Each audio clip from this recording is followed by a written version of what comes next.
दोस्तों, आज हम सिंगल फेज इंडक्शन मोटर के बारे में समझेंगे। सिंगल फेज इंडक्शन मोटर का मतलब है आपके घर में जो टुल्लू पंप लगा होता है, समरसेबल लगा होता है, ये सब सिंगल फेज मोटर में आती है। तो हम समझेंगे कि वो क्या होती है, कैसे पहचानेंगे, कैसे काम करती हैं। ये सब चीज़ें इसके बारे में समझेंगे। आप बने रहे हमारे वीडियो पर अंत तक, अगर आपको इसकी पूरी जानकारी चाहिए तो। सबसे पहले आप देखिए कि आपके सामने जो पेज है, ये इंडक्शन मोटर का है, सिंगल फेज इंडक्शन मोटर।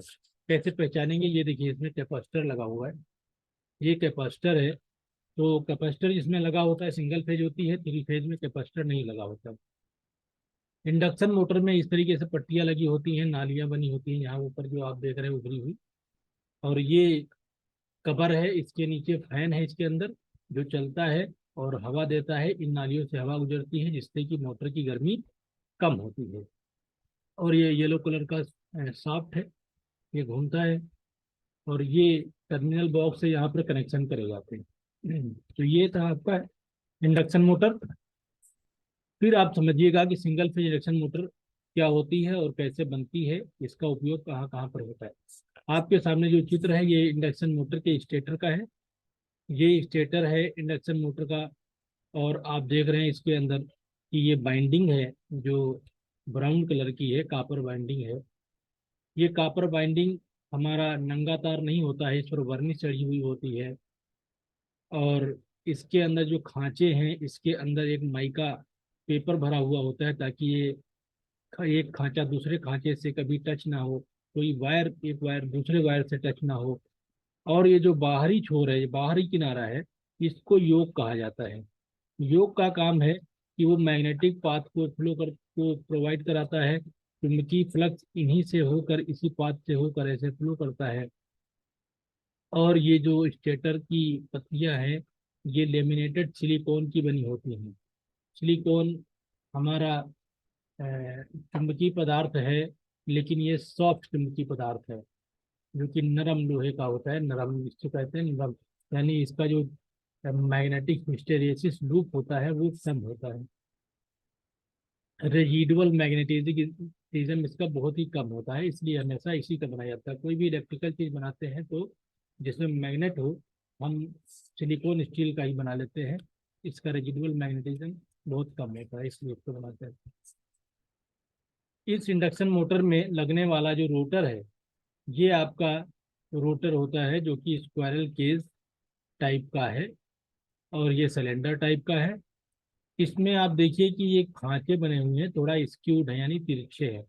तिरछे क्यों बनाए जाते हैं? तिरछे बनाने से फायदा ये है कि ताकि ये स्टेटर में फंसे ना। दूसरी बात, थोड़ा तिरछा होता है तो इसकी लंबाई बढ़ जाती है। और जब लंबाई बढ़ती है इस खांचे की, तब इसका रेजिस्टेंस बढ़ जाता है। रेजिस्टेंस बढ़ने से इसका स्टार्टिंग टॉर्क बढ़ जाता है। ठीक।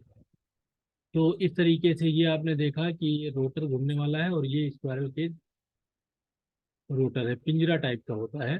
इसको कैसे सेट करते हैं, तो यहाँ पर जो आप देख रहे हैं ये छेद है, इसके अंदर यहाँ पर रिंग होती है, रिंग इसमें फंसा लिया जाता है।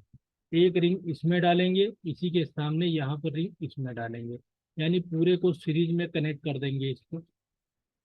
रिंग फंसा फंसा के अल्टरनेट इधर डालेंगे, अल्टरनेट उधर डालेंगे रिंग्स। तो ये पूरा सीरीज में हो जाता है। ये है आपका रोटर। इस रोटर को स्टेटर के अंदर फिट कर देते हैं। सप्लाई जब देते हैं मोटर पे, तब उसके अंदर एक रोटेटिंग मैग्नेटिक फील्ड पैदा होता है, रोटर हमारा घूमता है। अब बात आती है कि रोटेटिंग मैग्नेटिक फील्ड कैसे पैदा होता है। ये आपका सेंट्रीफ्यूगल स्विच यहाँ पर एक लगा होता है ये। और ये समझिए पहले पूरा होता है क्या है, जब ये हमारे पास सिंगल फेज इंडक्शन मोटर की ये वायरिंग डायग्राम है, तो आप ये जानते होंगे कि इसमें दो वाइंडिंग होती है। एक होती है मेन वाइंडिंग, एक होती है ऑक्सिलरी वाइंडिंग। ये ऑक्सिलरी बाइंडिंग है, ये आपकी मेन बाइंडिंग है। तो ऑक्सिलरी बाइंडिंग का मतलब है स्टार्टिंग का काम करती है ये। जब आपकी मोटर सेल्फ स्टार्ट नहीं होती है तो स्टार्टिंग का काम ये करती है। लेकिन ये बिना कैपेसिटर के स्टार्ट नहीं कर सकती है। कैपेसिटर हम यहाँ पर सेंट्रीफ्यूगल स्विच और ये इलेक्ट्रोलाइट कैपेसिटर इसके सीरीज में लगा देते हैं।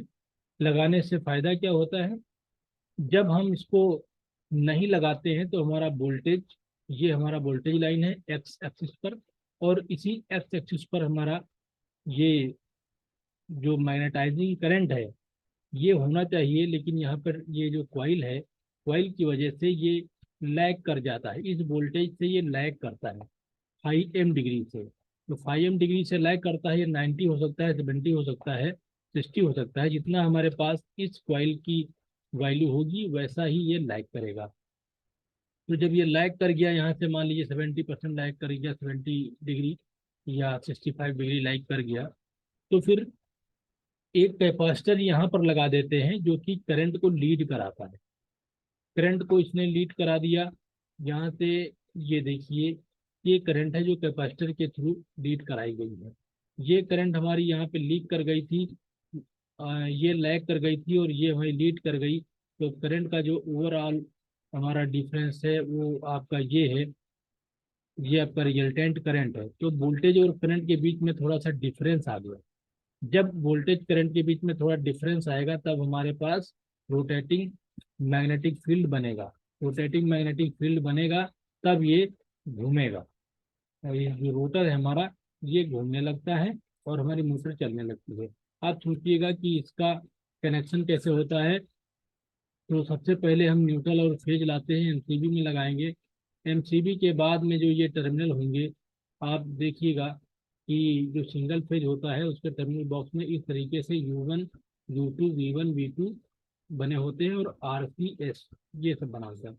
तो आप रेड वाला वायर लाइए, फेज वाला वायर लाइए का आर पे जोड़ दीजिए। इसके अलावा जो ब्लैक वायर है उसी पर जोड़ दीजिए, सी कॉमन है। तो ये कॉमन से V2 और U2 दोनों आपके जुड़े हुए हैं पहले से, ये पत्ती के द्वारा जुड़े होंगे।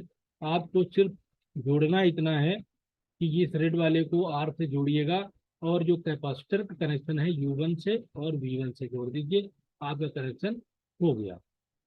अब समझते हैं कि ये यूज कहाँ पर होती है। तो सेंट्रीफ्यूगल पंप में यूज होती है, यानी हम पानी निकालने के लिए जो खेतों में सिंचाई करने का यूज आता है इसका। टुल्लू पंप घरेलू उपयोग के लिए आता है। कूलर में भी यही यूज होती है मोटर। सीलिंग फैन में यही यूज होती है। कंप्रेसर यानी फ्रिज में यही यूज होती है। फ्रीजर में यही यूज होती है। तो इस तरीके से जितनी छोटी मोटरें मोटरें होती हैं उनमें यही मोटर यूज होती है। इसका नाम है सिंगल फेज इंडक्शन मोटर। अगर आपको ये वीडियो अच्छा लगा होगा तो आप इसे लाइक करिएगा, शेयर करिएगा और सब्सक्राइब जरूर कर लीजिएगा। धन्यवाद।